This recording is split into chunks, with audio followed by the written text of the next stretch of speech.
talked about direct variation situations. Today we're going to talk about some real world situations. Okay, a direct variation situation, we start with 0, we have 0, right? So today I have 2 stacks of cups here, and we're going to look at some real world situations. So we are going to pretend that we need to design a shipping package for our cups, okay? So we're going to have to fill in these tables. I have 2 types of cups. We're going to do a little bit of measuring. Now, I am going to give you something we need to do. We're going to put a word in here. We're going to write nested. This is a new vocabulary word. Nested. Okay? Not just 1 cup, but the number of nested cups. So a nested cup, think about, actually, let me use the red ones. They're a little easier to see. Think about grocery carts, right? Have you seen the grocery carts get stacked at the grocery store? Right, you have 1 cart, okay, by itself. This would be 1 nested cart, or nested cup in this case. Nested means that it is inside another one, okay? So how this would be 2 nested cups, okay? This would be 3 regular cups, but because they are stacked within each other and we can only see this extra piece, they are what we call nested. Does that make sense?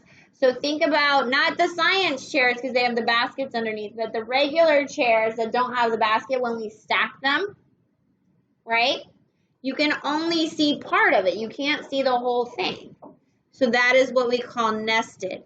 So today we're going to look at that. We're going to fill this in. I do want you to write 0 up here. And we're going to do some measuring. All right. Normally I would have you do this yourself, but it's a time issue. We are going to measure in centimeters.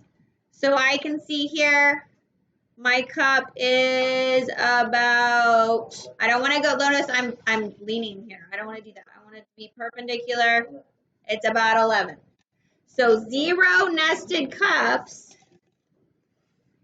is 11 centimeters tall. Okay, this is what we call our B, if you remember that. This is also our constant.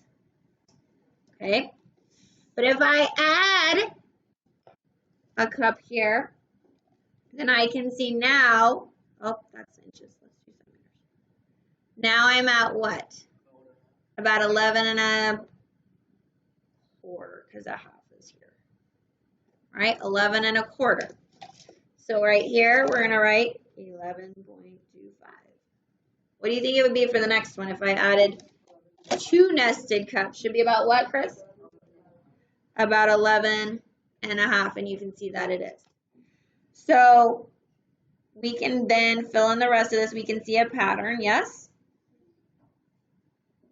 And we're going to talk about that pattern in a minute.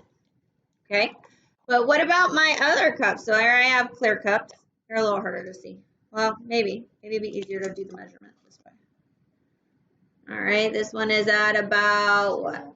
About 7.5, but that's 0 nested cups, right? Again, this is my B value or my constant, right? That y-intercept is same thing. What are we at about now? About 8. What would it be again? Should be about 8.5. Go with that. That's fine. And we can fill in the rest of this. Okay. So do we understand the difference between a regular cup and a nested cup? Yes. All right. So let's talk about this pattern. What patterns do we see? Well, what was your pattern for our red cups? Yeah. All right, so for the red cups, it was plus 0.25 centimeters per 1 cup. What do you know about 0.25? It's the same as 1/4. So, or we could say 1 centimeter for 4 cups, right? Because it's 0.25 is 1/4. What about for the clear cup? What was the pattern? plus 0.5 centimeters for 1 cup, or 1 centimeter for 2 cups. All right. Is this a direct variation like what we did yesterday? No, it is not. Okay, it did not go through 0, 0. So this actually has us, it wants us to graph 1 cup on this page and 1 cup on this page. And that's just dumb. So we're actually going to graph them all. I'm on page 150. And we're going to graph all of them right here. All right, so I want you to do this though, and I don't want you to have to flip back and forth. So I am going to put our table here. I'm going to zoom in for you. Okay. We do need to make sure our scale is correct. Notice the scale here. The ones for the cups are fine. Do we want to change the centimeters here? Yes. What do we want to, we started at what? 7.5. So maybe we change this. What do you want to start at? 7. Do you remember last year and the year before we talked about this graph break? Looks like a little heart rate thing. So you don't have to start at 0. And what do you want to count by? You want to count by halves or by quarters? Probably by halves to make it fit, right? But you can still very easily fit in the quarters. Does that make sense? That way you can still see what's happening. And then up here you would have 12. So I'm going to pause my recording for a minute while y'all fill that in, and then we'll come back together. All right, so we changed our scale. We talked about we want to make sure we're using as much of the graph as possible. Okay, we are graphing 2 different things. Luke told us it was in fact discrete. You cannot have half a cup, so we're not going to connect the dots. You can use different colors. You can label them. You can use different shapes. And you can see, in fact, that because we did not start at the origin, this is, in fact, not proportional. Now, on page 149, it asks us to write an equation on number 6.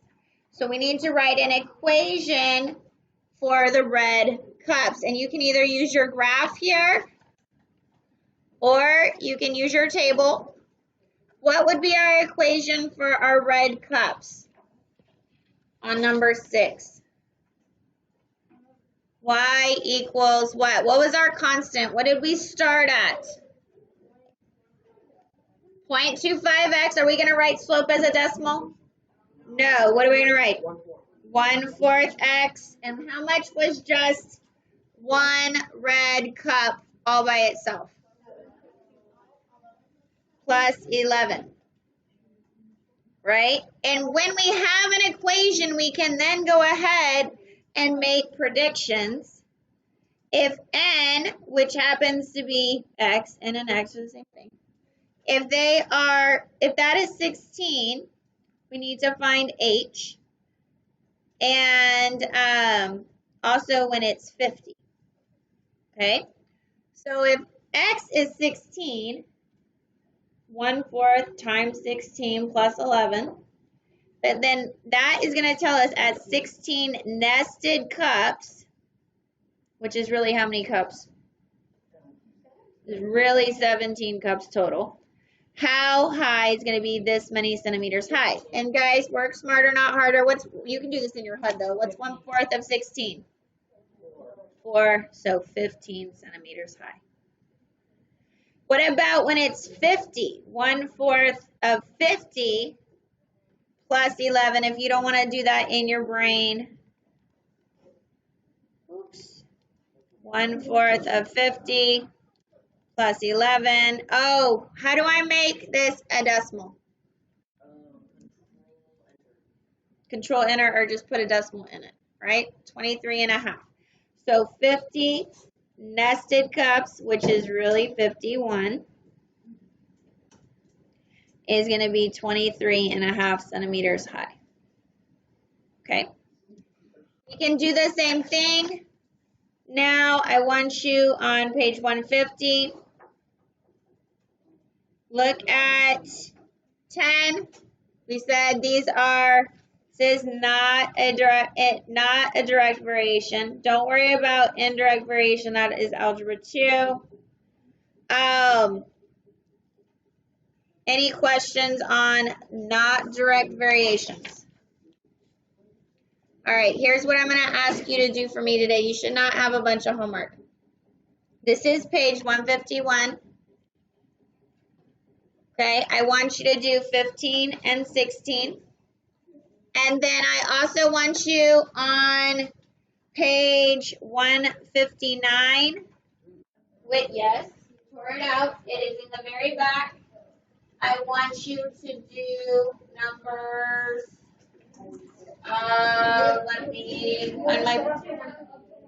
We only tore out 158. Okay, hold on. All right, I misspoke. It is 158, not 159. 9 to 14. Okay? These are the things that I need you to do. So 15 and 16 on 151 and 158, 9 to 14. We are going to go over those tomorrow. We are going to take a test over slope, direct variation, and not direct variation, aka non-proportional, on Monday next week. So tomorrow we'll look at a test review. All right, see what you can get done.